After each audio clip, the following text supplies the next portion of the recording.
نحمدہ و نصلی علی رسول الکریم اما بعد فاعوذ باللہ من الشیطان الرجیم بسم اللہ الرحمن الرحیم ومن یؤت الحکمہ فقد اوتی خیرا کثیرا۔ دوستو، چربی والے بلغمی رطوبات والے موٹاپے سے یہ ایک الگ مرض ہے، لہٰذا اس کا علاج بھی ان سے مختلف ادویہ اغذیہ سے ہوگا، کیونکہ چربی والے کا مزاج تر گرم ہوتا ہے، بلغمی رطوبات والے کا مزاج تر سرد ہوتا ہے۔ صفراوی رطوبات والے موٹاپے کا مزاج گرم خشک ہوتا ہے۔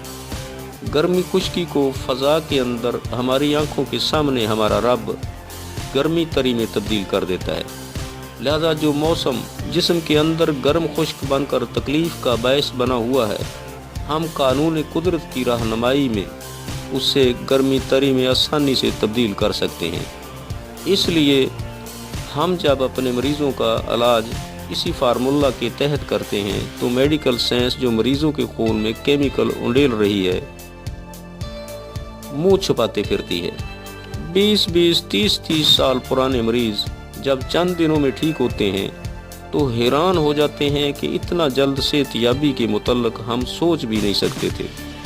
دوستو، یہ طریقہ علاج ہے ہی حیران کر دینے والا۔ صفراوی موٹاپے کے مریض کی کچھ علامتیں اس طرح کی ہوتی ہیں: جسم کے کسی حصہ کو دبانے سے گڑھا بن جاتا ہے، چہرے اور جسم پر سوجن اور رنگ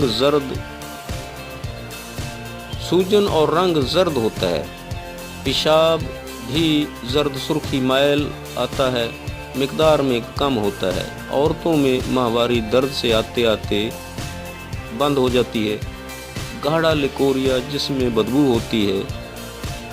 یہ چند علامتیں واضح نظر آتی ہیں کہ کسی کو گھبراہٹ اور سانس بھی پھولنا شروع ہو جاتا ہے۔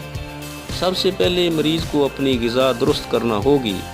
سبزیوں میں کدو، توری، ٹنڈے، بھنڈی، اروی، پیٹھا، مولی، مونگرے، شلگم، گاجر وغیرہ، مرچ سیاہ، بڑی الائچی، دھنیا، زیرہ سفید کے مسالہ سے سالن تیار کر کے بغیر روٹی کے سالن ہی کھایا جائے، اور سالن آئل وغیرہ، ڈالڈا، گھی وغیرہ نہیں بلکہ گائے یا بھینس کے گھی سے تیار کیا جائے۔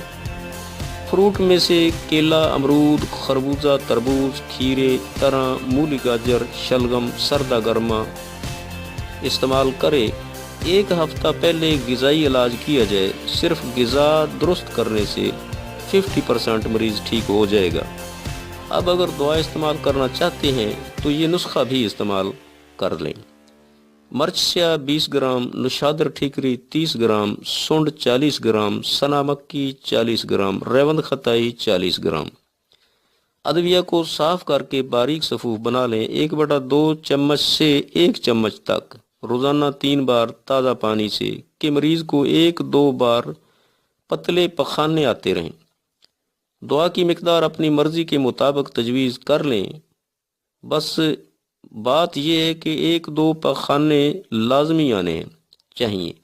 یہ موٹاپا انشاءاللہ غائب ہوتے ہوتے ایسا غائب ہوگا کہ دوبارہ نہیں ہوگا۔ دوستو، اگر میری یہ کاوش اور میری قربانی آپ کو پسند آئے تو میرے چینل کو سبسکرائب کریں تاکہ میری ہر ویڈیو آپ کو ملے، اور شیئر کریں تاکہ اور انسانوں کا بھی فائدہ ہو جائے، اور آپ کے کمنٹس میرے جذبے کو بڑھاوا دیں گے۔ پھر میں اسی طرح کے جادو اثر نسخہ جات آپ کی خدمت میں مزید پیش کرتا رہوں گا۔ آئندہ ایک پیچیدہ مرض کے جادو اثر علاج کے ساتھ پھر حاضر ہوں گا۔ تب تک کے لیے اللہ حافظ۔ السلام علیکم ورحمۃ اللہ وبرکاتہ۔